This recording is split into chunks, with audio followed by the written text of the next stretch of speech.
अध्यक्ष महोदय, सेशन के अंत तक क्यों उत्तर देंगे? अभी उत्तर देंगे, अभी उत्तर देंगे आपके साथ बात करके। सवाल सुनो तो सही, सुनो सही। ऐसा है माननीय अध्यक्ष महोदय,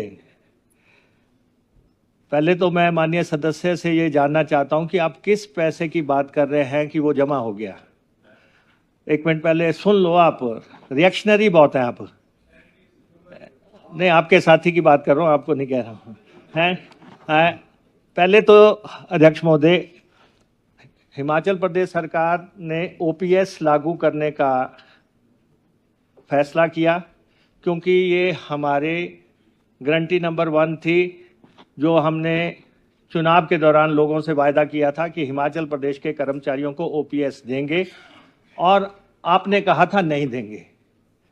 दोनों में बड़ा स्पष्ट है कि कांग्रेस ने कहा था नहीं। सुन लो एनपीएस एक मिनट, एक मिनट सत्य जी, आप उस समय हाउस में नहीं थे, मैं आपको सही स्थिति से अवगत करा रहा हूँ। है बाहर थे, लेकिन देखो जो बात यहाँ पे कही जाती है अंततः वही सत्य है, अंततः वही सत्य है। अब अध्यक्ष महोदय, हमने ओपीएस लागू करने का हमने ऐलान किया, और हमें बहुत, हम फख्र से कह सकते हैं कि हमने प्रदेश के कर्मचारियों को ओपीएस दी है। एक मिनट, सुन तो लो। अब अध्यक्ष महोदय, प्रदेश के कर्मचारियों से ऑप्शन मांगा गया।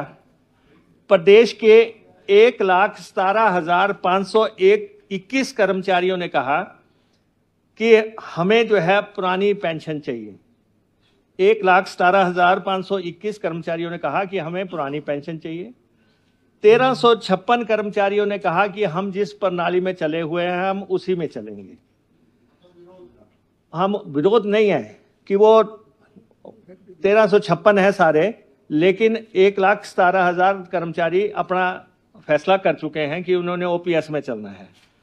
अब अध्यक्ष महोदय, अब तक जो प्रणाली चल रही थी उसके तहत जो है पैसा जमा होता था, और उसमें राज्य सरकार भी पैसा डालती थी और कर्मचारी भी पैसा डालता था, और वो पैसा माननीय सदस्य 9242 करोड़ रुपया है जो केंद्र सरकार के पास जमा है, और इसमें 50% पैसा राज्य सरकार का है, 50% पैसा कर्मचारी का है, और ये केंद्र के पास जमा है।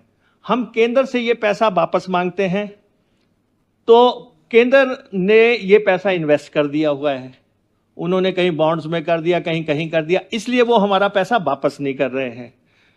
आपके नेता प्रतिपक्ष कहते हैं कि ये पैसा है ही नहीं हमारा, ये पैसा है ही सेंटर का। पर आप बताएं, इन्होंने कहा, sir, let the honourable deputy chief minister reply. अगर आपको लगेगी कि बात लॉजिकल नहीं है तो मैं आपकी बात पे आगे I will allow the supplementary in any case. और अध्यक्ष महोदय, जो 9242 है वो सेंटर के पास जमा है।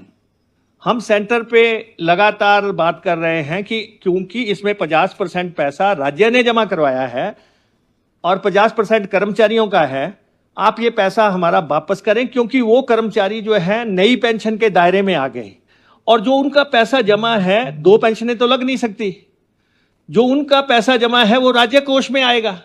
जब तक वो राज्य कोष में पैसा नहीं देंगे तो तब वो ओपीएस के पात्र नहीं बनेंगे। तो इसलिए ये पैसा केंद्र को हमें देना है, और हम लगातार बात कर रहे हैं उनसे।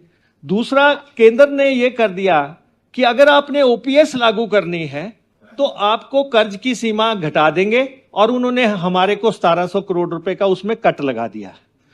अब अध्यक्ष महोदय, जो ओपीएस है, जैसे जैसा कर्मचारी रिटायर होता जाएगा उसको ओपीएस मिलती जाएगी। जमा पैसा तो एनपीएस वालों का है, एनपीएस का पैसा केंद्र से है। और जब, हमारा कहने का मतलब यह है कि जब वो रिटायर होंगे, अगर उनको ओपीएस में आना है तो पहले वो जो एनपीएस में जो राज्य का शेयर जमा है वो आप जमा करेंगे तब आपको पेंशन लगेगी, इतनी सी बात है। बाकी पेंशन के कागजात सीधे जो है एजी को जाते हैं और उनके साथ ही पत्र व्यवहार होता है। अगर फिर भी आपको ये चाहिए होगा कि कोई पर्टिकुलर आंकड़ा कि कितने लोगों को एजी ने किया है, तो हम एजी से बात करके वो आंकड़ा भी आपको उपलब्ध करवा देंगे।